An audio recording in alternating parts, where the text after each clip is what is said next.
So good to be here.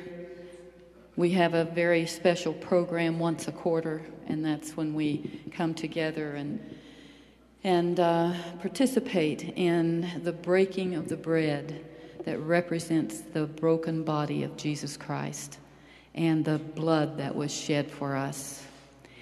And we do foot washing, revealing my background there a little bit. Ken Cox used to say "wash" all the time. So I knew when I first met him he was from my neck of the woods, Oklahoma, and I was right. In fact, he was from a little town my brother lived in. Anyway, this comes to a time in our worship service that's always very special, and that's a time when we get to give back to the Lord some of what He has given us. And I just thank God that He has prospered us so much. And this offering today goes to the Arizona Conference Advance. And I just want to take a moment and remind you about the disciples. Now, they were all so very different from one another, weren't they? Can you imagine that motley crew that faced Jesus as He stood among them day after day? Even Judas was accepted into the group. And what about foot-in-the-mouth Peter and doubting Thomas and introverted Andrew? Can any of you relate to these gentlemen? And even after Jesus ascended into heaven, they still had their differences.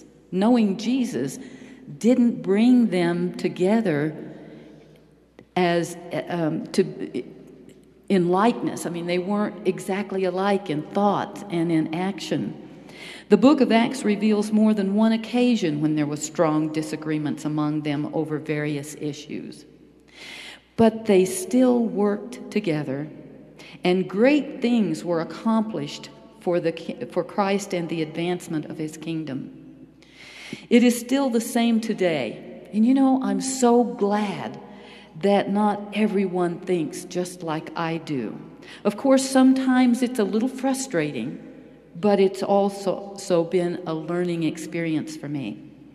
And it causes one to marvel over the greatness and the goodness of God, a God who lives and thrives on variety and diversity. Among other things, the church is God's great social experiment. If it can't work here, then it can't work anywhere. He has given us different personalities, thought patterns, and backgrounds, and still uses us to accomplish His purpose. Now, what do I need? What do we need to help make this happen? Let's start with a dose of patience. And how about a generous dose of love? And a great, great big dose of forgiveness.